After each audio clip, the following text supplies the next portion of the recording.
Today, Europe's 500 million consumers are increasingly concerned about how their food is produced. This includes the welfare of the animals that they eat. And not only land animals, but fish too. Governments and retailers are taking notice. In this film, we're going to look at the response of the UK's salmon farming industry, what changing attitudes mean for aquaculture producers in Asia, and how improving animal welfare can actually increase profitability. There is a real tangible benefit to looking after your fish well. In order to maintain the welfare of the salmon, you've got to get every little bit of the production system right. The genetics of the animal, the environment of the animal, the feed of the animal, the disease control, all these things have to be right. And if you get all these little bits right, then you produce a high quality product. Founded in Scotland in 1965, Marine Harvest is the largest producer of farmed salmon in the world. With its UK operations based along the west coast of Scotland and on the Western Isles, it produces high-quality salmon sold as whole fish.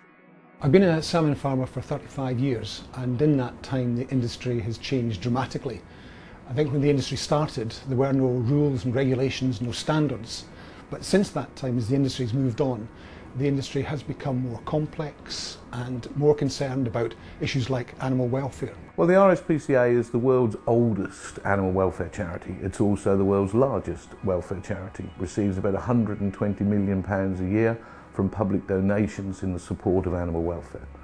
Freedom Food is a wholly owned subsidiary of the RSPCA, and we're there to implement their standards onto farmed animals, animals that we use for human consumption that we're going to eat. And we're also there to promote those products in the retail stores so that the shoppers can identify them when they go to do their weekly shop. Sainsbury's is this retailer in the UK with over 1,000 stores, 150,000 colleagues, annual sales of over £22 billion, and it was established in London with a single store in Covent Garden over 140 years ago. Every week, about 19 to 20 million customers shop at Sainsbury's. Up until about 2007, we had been talking about Freedom Food and how important that we thought it was, but really what would the benefits be to our business and to the fish and to how we actually perform as farmers. We were unsure about that. One of the fundamental issues in Freedom Food is that your stocking density changes. So that is the number of fish per cubic metre will be reduced. Previously we sat around about 20 kilograms a cubic metre, but now we're down at 15 kilograms a cubic metre. But to maintain our tonnage, you would need to buy more pens, nets and moorings. So that was the leap of faith in the belief that, yes, fish performance, welfare would be much better as a result of lower stocking densities. Over time we've seen benefits in reducing those densities in terms of improvements in fish survival, more efficient growth and better quality. So at the end of the day, there's been a net economic gain from investing in that system. I don't think any of the farmers and any of the management in Marine Harvest would say it was the wrong thing to do. Far from it, quite the opposite, because I think we have got this discipline now in our business. We've got this standard that we use on a daily basis, and there's no argument about it. We all know what we're doing. Whereas before, you might have had some farmers who were thinking, well, I believe this is the way it should be done, and other farmers saying the opposite. But now we've got the standard that we run with, and we're audited against, and that's an important aspect too. We've done some research with partners in the European Union, which has actually looked at changing things on the farm to improve welfare and how that impacts right through the farm and through the production chain to the retailers and the consumers. And actually in some cases it costs you money, and in some cases it saves you money. And at the end of the day, it's going to be a business call. It's a business decision. You've got to decide whether this is in the long-term interest of your business or not. The move to Freedom Food certification for salmon was voluntary. It wasn't enforced by any external agency or the government. It was really done because we could see that that was the best for the fish. And it gave us a standard to communicate to our customers, to give them the security that the fish that they are buying has been provided for and grown properly. Freedom Food was asked to come into the salmon industry by the salmon producers. They didn't come in and enforce themselves on them, and the trout producers have just done exactly the same thing. The trout industry have just gone to Freedom Food and asked them if they will provide the standards for the trout production in the UK, because they also see that it has a market advantage for them. The reason Sainsbury's adopted the RSPCA Freedom Food Standard, as opposed to some of the other standards that are available for aquaculture, is that Freedom Food Standard relates specifically to welfare, and that gives us a very strong message to give our customers in relation to how our fish are produced from a welfare perspective. Over the last 10 years, salmon farmers and technology equipment manufacturers have worked together to reduce the manual handling of salmon stock.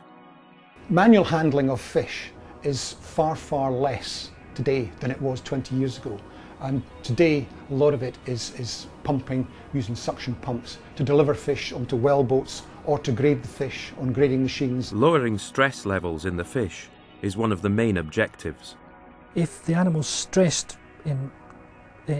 badly stressed or repeatedly stressed through the production cycle, it'll be more susceptible to diseases, so it might not survive, but also it won't grow as quickly, it perhaps won't eat as well, won't convert that food into flesh, and so you get poorer productivity. Increased mechanisation also affects the number of staff needed to operate the farms. I have 5 guys working with me, so myself plus 5 guys who look after the fish, and over a 2-year cycle each man will produce somewhere in the region of 800 tonnes each. We farm 1 million salmon here today, and if we go back 20-25 years, there would be maybe 12 guys in the site producing somewhere in the region of 300, maybe 400 tonnes per man over the 2-year cycle. When a Freedom Food auditor arrives on my farm for an audit, you'll first spend maybe 2 or 3 hours looking at all the paperwork, which includes the stocking densities, the mortality trends, the growth, how many fish and how many kilos are in each pen. You also look at all the transfer records from when the fish came from the freshwater logs. You'll also inspect the medicine records, and once we've done that, we'll go into the pens and we'll look at each pen in detail. We'll go around, we'll walk around each cage, we'll check the nets, we'll check the bird nets, we'll check the feed spreaders are in the correct location. He's also interested in if we're using cameras to check the quantity of feed going into the cage is correct. He'll check the moorings as well, a visual check of each mooring to ensure that there's no danger of stock loss. So the auditor will spend most of the day in the farm, and will spend maybe the last 20 minutes going over any issues that he's raised. So we've got the Freedom Food inspectors coming in, but we can also have the RSPCA livestock inspector come in unannounced. So he will come in to make sure that the Freedom Food assessor has been doing his job. So it's like a double check. So it's a very, very thorough standard indeed. We have an involvement in trying to get science into best practice, really. That's what we're all about. Producers in Asia have to be aware that welfare is an issue for Western consumers. It's not a recent issue, it's something that has been an issue for a long time. And although Western consumers are not particularly aware of fish welfare, they are aware of animal welfare. And if you want to protect your markets, you've got to make sure that you don't get any negative publicity regarding the welfare of the animals. Much like the public mood in the UK 20 years ago, consumer attitudes in Asia are changing. The message is, don't wait for governments to regulate. The time is right for the fish industry, producers, and the private sector in Asia to make animal welfare a business priority. In Thailand, we realized about the animal welfare so much. So we try to make a regular to do how to kill the animal. In Vietnam, that is quite a different we are here.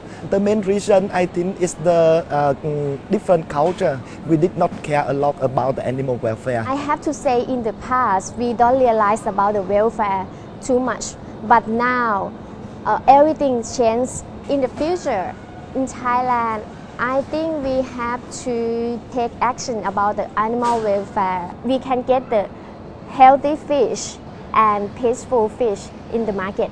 Now the animal welfare is also the important issues in aquaculture in Vietnam.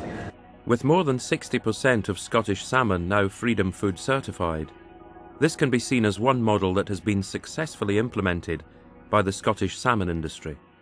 Currently in Asia, There is little interest in increasing welfare standards for farmed aquatic animals. Experts believe that for things to change, there needs to be a separate approach for each fish species. Developing appropriate welfare-friendly production methods is something that has to be done within the industry. You can't just take the salmon standards and apply them to tilapia or pangasius. That just won't work. There has to be work done actually within the industry to develop sustainable, economically viable options for the Asian industry. Aquaculture has been a great success story for the RSPCA standards and Freedom Food, because we can show that there is an economic benefit to the high welfare. We can show that the fish survive. We're not buying fish just to have them to die. When they grow more evenly. They've got a better quality product. It lasts longer on the shelf. And we know from what the chefs say to us that that will cook better, that it will eat better, that it tastes better. And all in all, it's a good all-round package, good story. And it might seem a bit odd that fish are expected to have welfare conditions, but in fact it's absolutely vital, and we've learned that. And I would just ask that perhaps you consider the welfare standards and how that might better your business, because it's certainly done a lot for us, and I'm sure it can be applied elsewhere in the world.